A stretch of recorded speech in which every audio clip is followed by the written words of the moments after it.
நல்லூர் கந்தப்பெருமானின் மகோத்சவ காலங்களான 22வது நாளிலே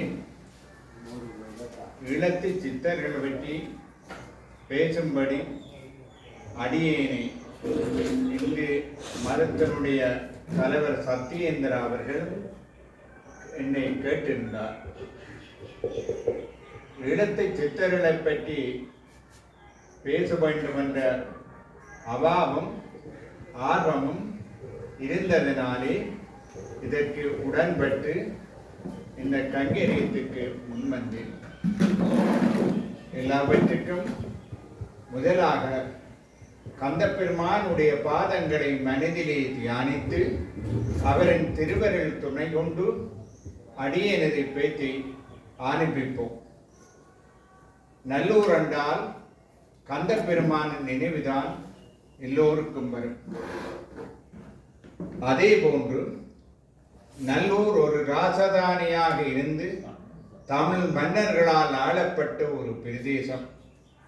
அந்த பிரதேசத்திலே நல்லூர் கந்தசாமி கோயில் பழைய மன்னர் காலத்திலே சிறந்து விளங்கியது. அதன் பயன்தான் இன்று நல்லூரிலே ஒரு தலைமை கோயிலாக, அதாவது உலகத்திலே ஒரு தலைமை கோயிலாக திகழ்கின்றது. அதுக்கு என்ன காரணம்? நிரந்தவராத பூசை. நல்லூரிலே சிவபெருமான் செல்லப்ப மூர்த்தமாக வந்து நடமாடினார் என்று அவருடைய சீடன் யோகர் சுவாமி மூலம் உலகுக்கு எடுத்து காட்டப்பட்டிருக்கின்றது. ஒரு ஞானியானவன் வாழ்ந்து தன்னை காட்டிக்கொள்ளாமல் வாழ்ந்து தனது சீடன் மூலம் தன்னை யாரென்று உலகுக்கு எடுத்து காட்டுவதுதான் முறை. இங்கு நல்லூரிலே இந்த ஆன்மீகங்கள் சமயங்கள் நலிவுற்ற காலங்களிலே சிவபெருமான் இவ்வாறு வந்து உதித்து செயற்படுவதாக வரலாறு சொல்லுகின்றது. அந்த வகையில்தான் சிவபெருமானே இங்கு நல்லூரில் வந்து நடனமாடினார் என்று அவர் சீடன் ஜோகர் சுவாமிகள் சொல்லுகின்றார். இந்த ஈழத்திலே சித்தர்கள் கனபேர் இருந்திருக்கிறார்கள். அவர்களே தலை சிறந்தவராக தலைமைத்துவமாக இருப்பவர் செல்லப்பா சுவாமிகள். அவர் வட்டுக்கோட்டையிலே உள்ள வேளாளுபுரத்திலே பிறந்து இங்கே நல்லூரிலே கமண்டிவதற்காக அவரது பெற்றோர்கள் வந்து குடியேறினார்கள் என்று சொல்லப்படுகின்றது. அந்த இடத்திலே பிறந்து வளர்ந்து கல்வி கற்று ஒரு கச்சேரியிலே ஆலாற்று உத்தியோகத்தில் ஈடுபட்டிருந்தார். அவருடைய இருப்பிடம் அமைந்த இடம் இப்பொழுது நல்லூர் கந்தசாமியார் ஆலயம் இருக்கின்ற தென்கிழக்கு மூலையில் இருந்த ஒரு குடிசையாகும். அந்த குடிசையிலே வாழ்ந்து வளர்ந்து கல்வி கற்று உத்தியோகம் பார்க்கின்ற வேளையிலே இரவிலே அந்த நல்லூர் கந்தப்பெருமானை வணங்குவதாகவும் ஆன்மீகத்திலே ஈடுபட்டார். நல்லூர் கந்தப்பெருமானை பிதாவி பிதாவி பரம பிதாவி என்று வழிபட்டார். உத்தியோகத்தில் நாட்டத்தை குறைத்து ஆன்மீகத்திலே ஈடுபட துணிந்தார். எல்லோரும் இவரை கண்டவர்கள் எல்லாம் இவருக்கு பைத்தியம் என்று சொன்னார்கள். அந்த பைத்திய கோலத்திலே தனது போர்வையாக போத்து நடித்து காட்டியவர் செல்லப்பா சுவாமிகள். தன்னை அணுகாமல் நெருங்காமல் தன்னை பாதுகாத்து தன்மை ஆன்மீகத்தை மேன்மையிட்டார். தனது விசர் கோலத்திலே நல்லூரிலே 12 மணியளவிலே இரவு வேளையிலே அதாவது அர்த்தசாம பூஜை நடைபெற்ற பிறகு நல்லூர் கந்தப்பெருமானை கும்பிடுற வழக்கம் அவரிடம் இருந்தது. எவ்வாறு கும்பிடுவார்? பரமபிதாவி பரமபிதாவி என்று சொல்லி ஆடுவார், பாடுவார், கூத்தாடுவார், எல்லாம் செய்வார். இவரை கண்டவர்கள் எல்லாம் ஒரு விசர் கோலம் என்று கண்டுபிடித்தார்கள். ஆனால் அவருடைய அந்த தன்மை இருந்ததில்லை. இரக்க மனப்பான்மை, அன்போடு பழகிற பழக்கம் எல்லாம் இருந்தது. ஆனால் வெளியில் நடிக்கிறது பைத்தியக்காரனாக. அவர் தெரிந்து எடுத்துக்கொண்ட இடம் நல்லூர் தேர்முட்டி. அந்த தேர்முட்டியிலே படியிலே வீற்றிருப்பார், இருப்பார், பேசுவார். ஆனால் அவர் பண்ண வேலையிலே சிறந்தது விளங்கினார். அந்த பண்ண வேலையிலே ஈடுபட்ட சுவாமிகள், அவரை அறிந்தவர்கள், அறிவுள்ள ஆட்கள் இவருக்கு பைத்தியம் அல்ல என்றதை தீர்மானித்தார்கள். ஏன்? அந்த பண்ண வேலை செய்யும் பொழுது கை சுருக்காக கடகடந்து எல்லாவற்றையும் செய்வாராம். அவ்வாறு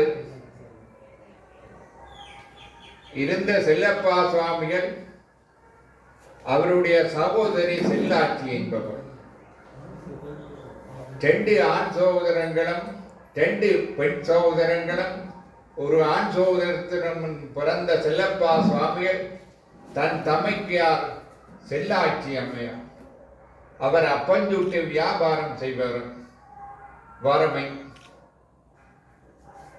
இவர் விசற்கோலம் கொண்ட செல்லப்பா சுவாமிகள் அப்பம் சுட்டு அவ வியாபாரம் செய்வதற்கு முன்னதாகவே அப்பத்தை தூக்கி கொண்டு ஓடுவார்.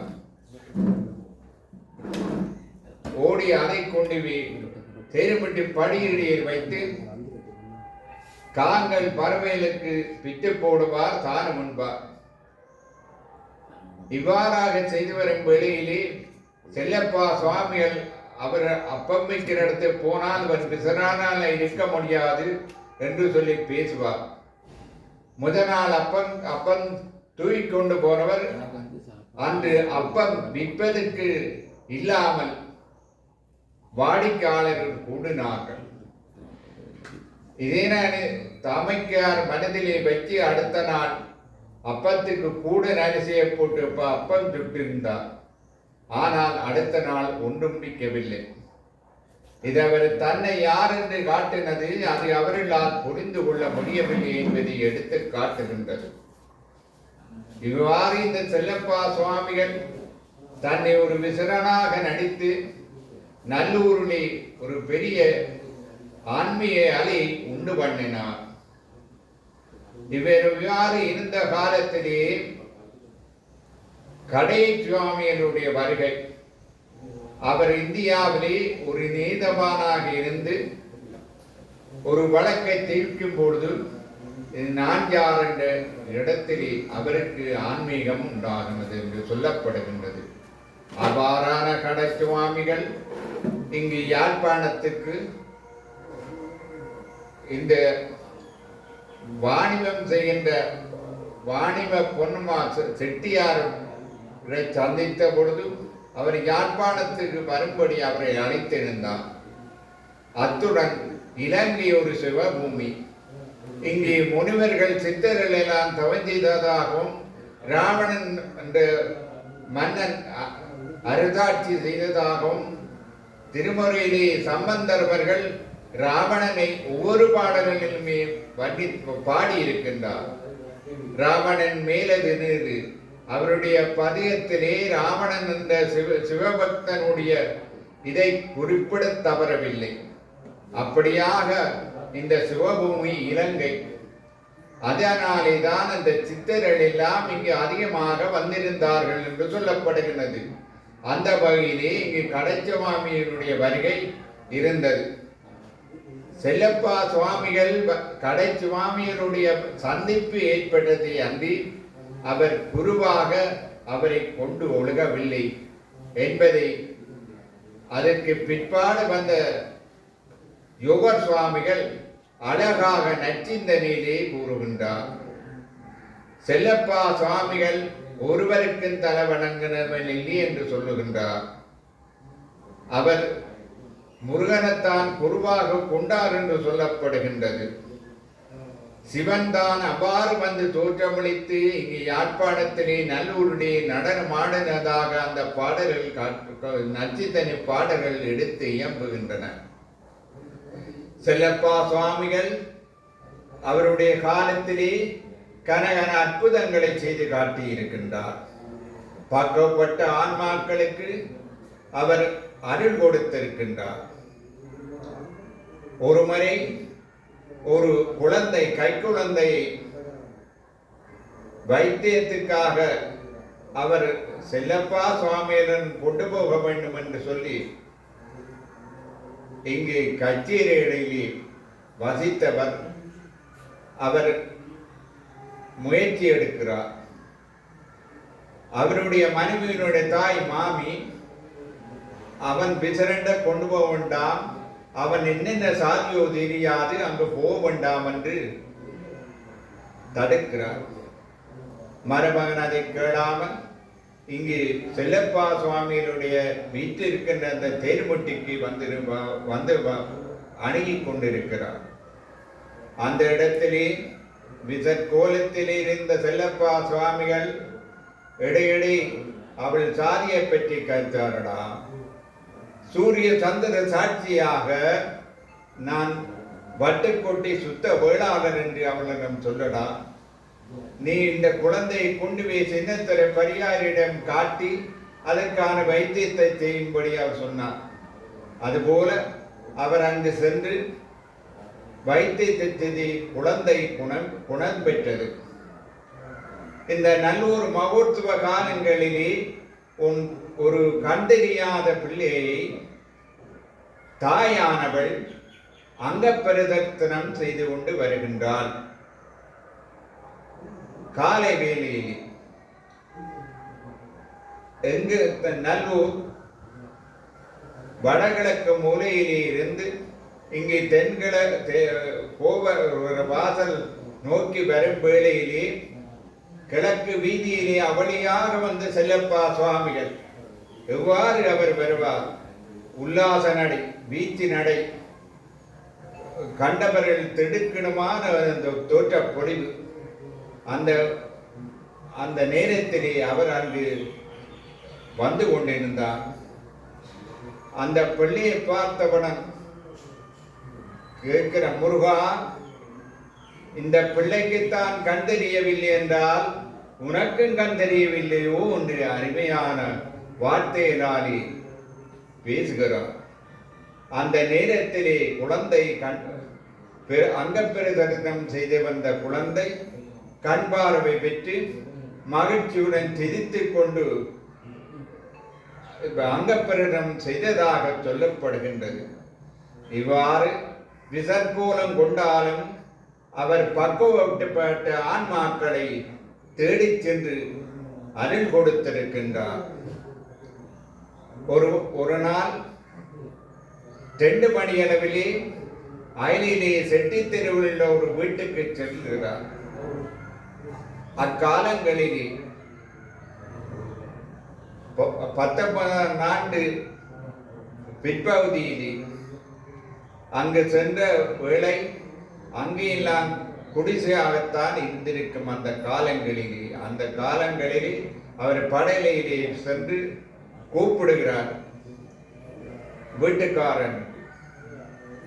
அங்கு அவர் வீட்டுக்காரன் எழுப்பி வருகின்றார். மனைவி நல்ல காய்ச்சலிலேயே படுத்திருக்கின்றார். பிற்பகல் 2 மணியிலேயே வந்து பதிக்கிறதா ஏதும் தாடா என்று அந்த வீட்டு சொந்தக்காரனை கேட்கின்றார். அவர் வீட்டிலே சமைத்த உணவை எல்லாம் முடிந்த நிலையிலே கிடந்து யோசிக்கிறார். என்னடா யோசிக்கிற, பறிக்கிறதா ஏதாவது தாடான்? 2 தரமில்லை 3 தரம் சுவாமிகள் கேட்டிருக்கின்றார். அவருடனே பயந்த சுபாவத்திலே கூக்கிறார், பச்சையாக இருக்கிறது, நான் கொண்டு வந்து தருகிறேன். என்று கொண்டு வாடாண்டார். அவர் ஒரு பெட்டியிலே அரிசி காய்கறி எல்லாத்தையும் வைத்து அதுக்கு தேவையான தூள் இதெல்லாம் வைத்து கொண்டு வந்து கொடுக்கிறார். அந்த ஓலை பெட்டியுடன் தொடர்ந்து நல்ல வீச்சு நடையிலே செல்லுகின்றார் தன்னுடைய குடிசையை நோக்கி. அந்த குடிசையிலே போய் அதற்குரிய மண் பொடிவை எடுத்து தண்ணீரை கொதிக்க வைத்து அரிசியை போட்டு காய்கறிகளை கடகடந்து மின்னல் வேகத்திலே வெட்டி அதனையும் அந்த அரிசியோடு போட்டு உப்பு தூள் எல்லாம் போட்டு பாலெல்லாம் விட்டு அவிய விட்டு தியானத்திலே ஈடுபட்டிருக்கின்றார். இதனை அங்கிருந்த ஆட்கள் விசனுடைய விளையாட்டை பாரடா என்று பார்த்து ரசித்துக் கொண்டிருக்கின்றார்கள். அவர் தியானத்திலே இருந்தவருடைய தியானம் குலையவில்லை. 5 மணியளவில் இருக்கும் தியானம் குலைந்து பார்க்கிறார். அரிசி எல்லாம் வெந்து சோறெல்லாம் வெந்து கமகமண்டு மணத்துக் கொண்டிருந்தது. அந்த மனம் இருப்பவர்களை அந்த சாதத்திலே சென்று கொண்டிருந்தது. அந்த நேரத்திலே தியானத்திலிருந்து விழித்தவர் இருந்த விறகு கடியானால் அந்த பானையை அடித்து உடைத்தார் என்று சொல்லப்படுகிறது. இது உனக்கு தேவையா? அடித்து உடைத்து போட்டு அவர் திரும்பவும் தியானத்தில் ஈடுபட்டிருந்தார். இரவு 7 மணி இருக்கும். அந்த வீட்டுக்காரி இவர் சென்ற வீட்டுக்காரி காய்ச்சலில் இருந்து சுகமடைந்து அவர் வந்து சாப்பாடு கேட்டால் எங்களால் முடியவில்லை என்று புட்டு அவிச்சு ஒரு பெட்டியில வச்சு சம்பளம் அணித்து அதை ஒரு பெட்டியான மூடிக்கொண்டு வருகிறார்கள். லாம்பு வெளிச்சத்துடன் வரும்பொழுது சுவாமி தியானத்திலே இருக்கின்றார். அந்த வேடிக்கை பார்க்கிறவர் அவருடைய வேடிக்கையை பார்த்து ரசித்துக் கொண்டிருக்கிறார்கள். வந்தவர்கள் கிட்ட நெருங்குகையில் சுவாமியில் கண்ணை விழித்து பார்க்கிறார். அவர்கள் புட்டுப்பட்டியை கொடுக்கிறார்கள். அவர் திறந்து புட்டை சாப்பிடுகிறார்.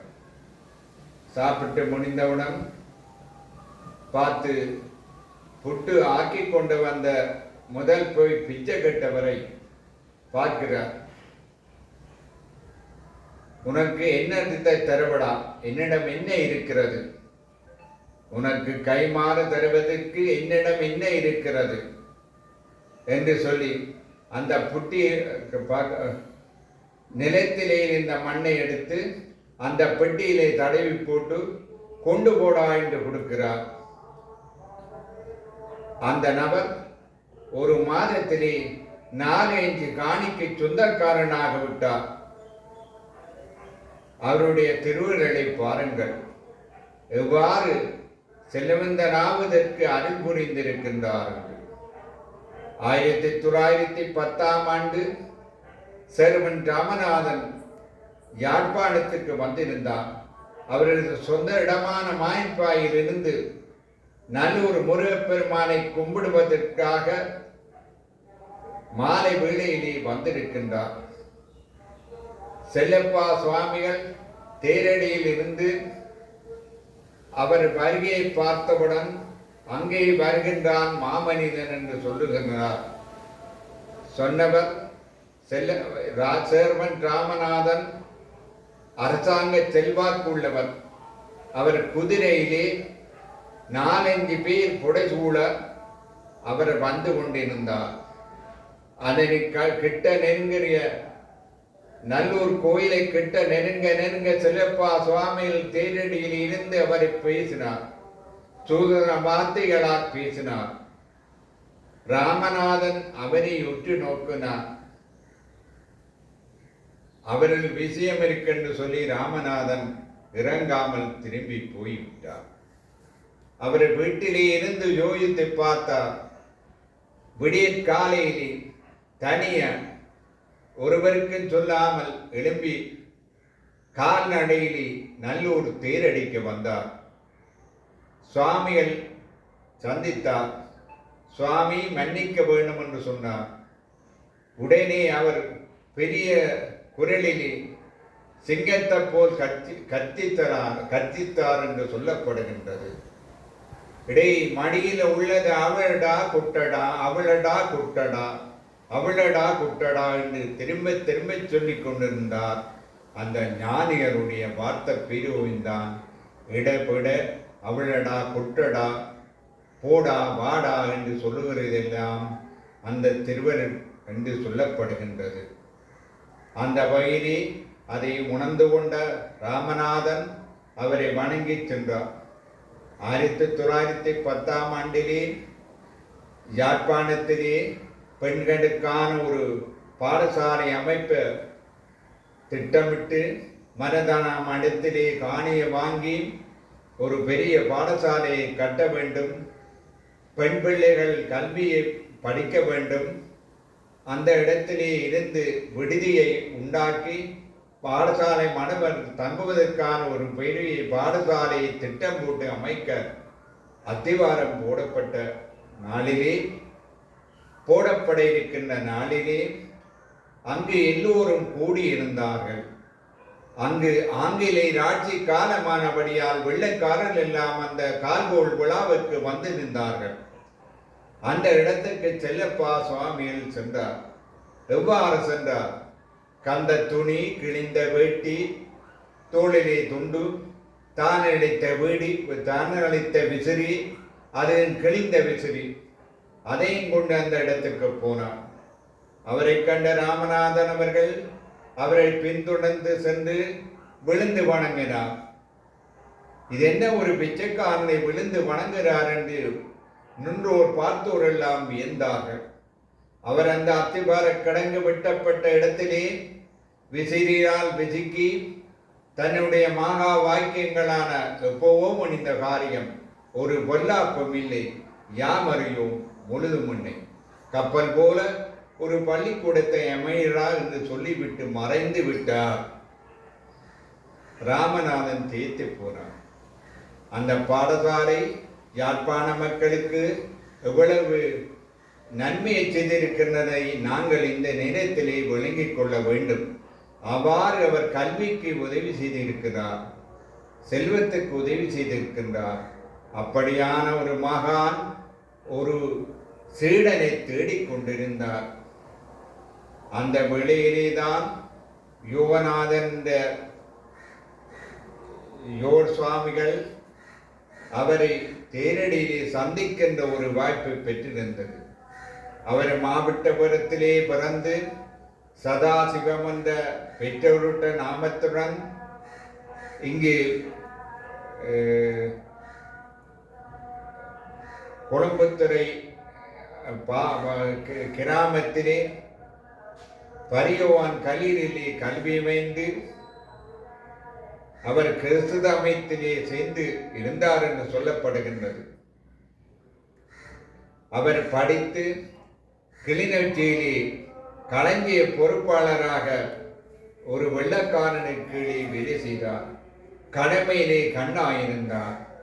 ஓய்வு நேரங்களிலே புராணங்கள், திருமுறைகள், பாபகீதை போன்ற நூல்களை படித்தார். தியானத்தில் இருந்தார். இங்கே அவர் நல்லூருக்கு வந்த பொழுது செல்லப்பா சுவாமிகளை கொழும்புத்துறை ஆக்கள் மூலம் வந்து பழக்கம் ஏற்பட்டது.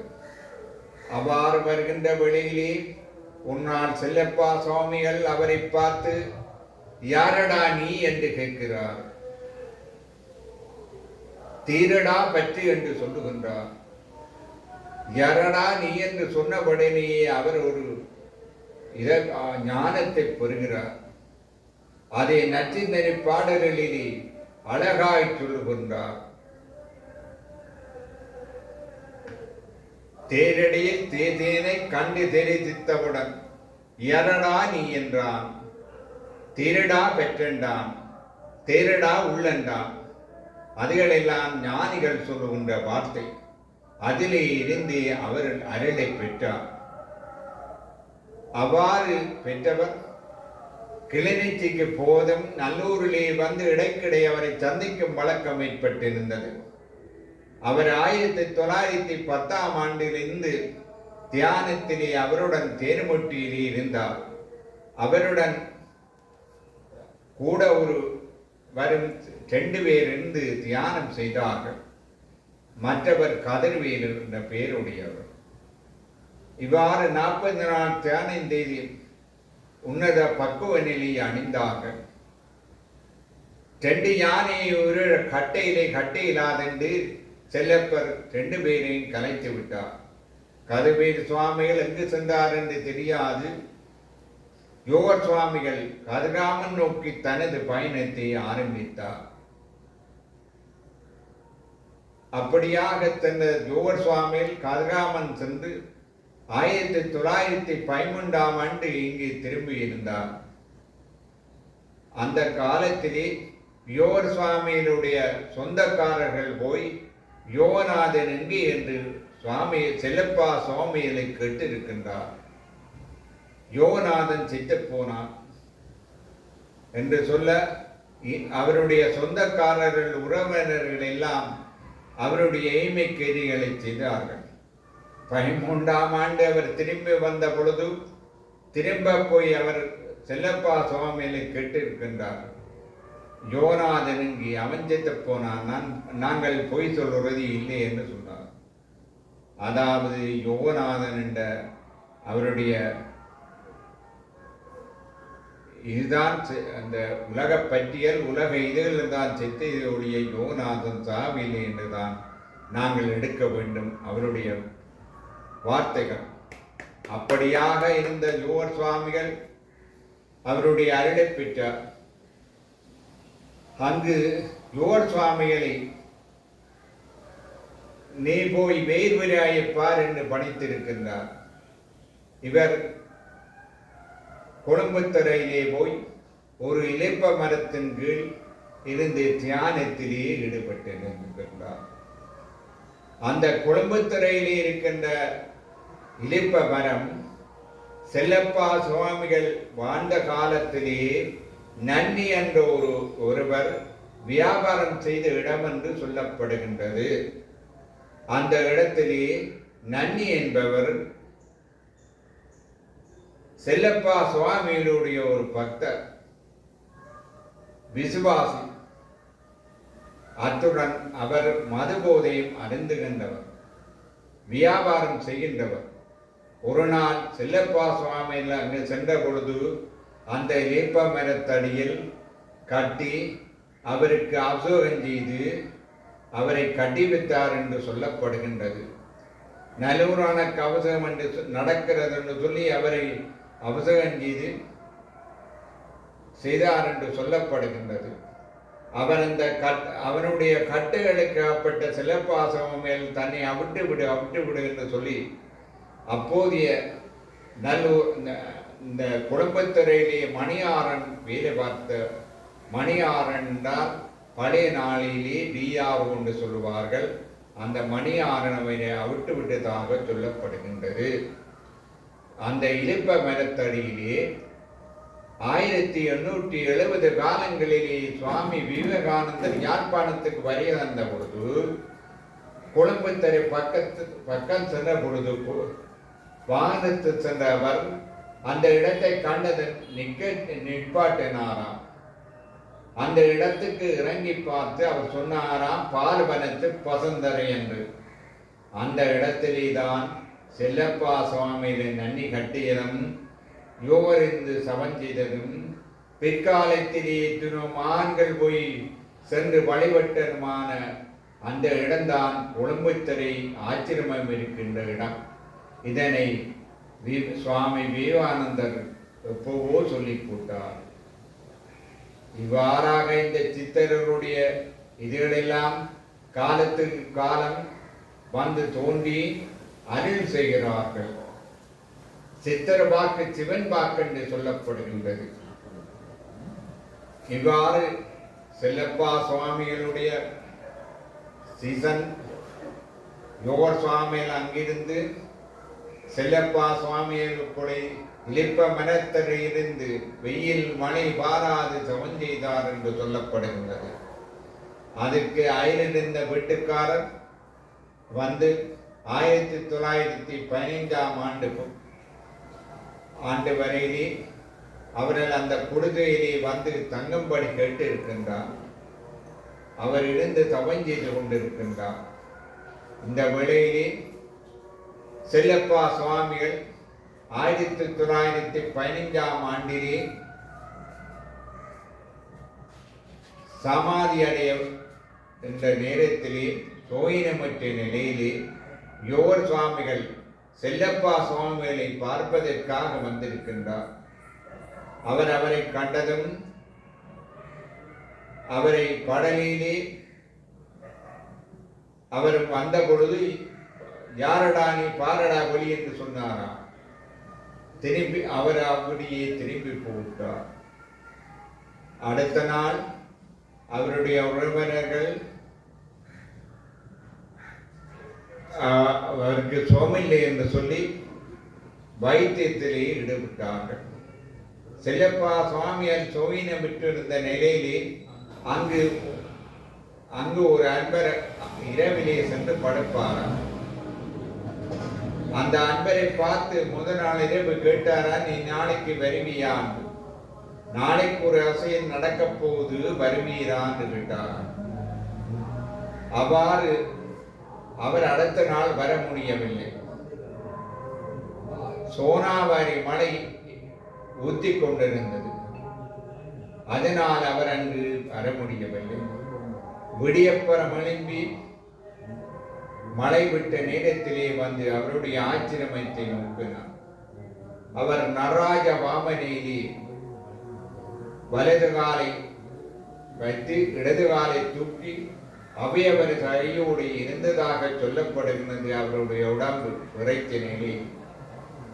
அவ்வாறு செல்லப்பா சுவாமிகள் இறுதி வைபவத்தை சொல்லப்படுகின்றது. அவரது உறவினர்கள் அவர் சொன்னபடி அவருடைய உடல் தானம் செய்யப்பட்டது. அவர் வாழ்ந்த காலத்திலே அவருடைய பாவித்த பொருட்களுக்கு கனவீர் ஆசைப்பட்டார்கள். அதிலே யோர் சுவாமியும் அவருடைய ஒரு மண் பாத்திரத்தை உற்று நோக்கினாராம். இதை அறிந்த செல்லப்பா சுவாமிகள் அந்த மண் பாத்திரத்தை அடித்து உடைத்தார் என்று சொல்லப்படுகின்றது. அவருடன் சேர்ந்த அன்பர்கள் தொண்டர்கள் ஒரு நாள் செல்லப்பா சுவாமிகளிடம் பல்லை எடுத்துக்கொண்டு வைத்தாராம். அது காகம் வீட்டிலே வைத்த பொழுது காகம் தொங்கிக் கொண்டு போய்விட்டது. ஒரு அன்பர்களுடைய சாம்பலை எடுத்து அதை வாக்கிலே கட்டி சைக்கிளிலே கொடி விட்ட பொழுது ஒரு நாய் வந்து அந்த சாம்பலை தூக்கிக்கொண்டு ஓடிவிட்டதாக சொல்லப்படுகின்றது. அவருடைய அற்புதங்கள் வரலாற்றுகளை விரிவாக சொல்லுவதற்கு இந்த நேரம் போதாத தன்மையினாலே செல்லப்பா சுவாமிகள், அதுக்கு பிற்பாடு வந்த யோகர் சுவாமிகள் 1914 ஆண்டிலிருந்து 50 ஆண்டுகள் யாழ்ப்பாணத்தே மக்களோடு மக்களாக இருந்து தாமரை நீர் போல கன அற்புதங்களை செய்திருக்கின்றார்.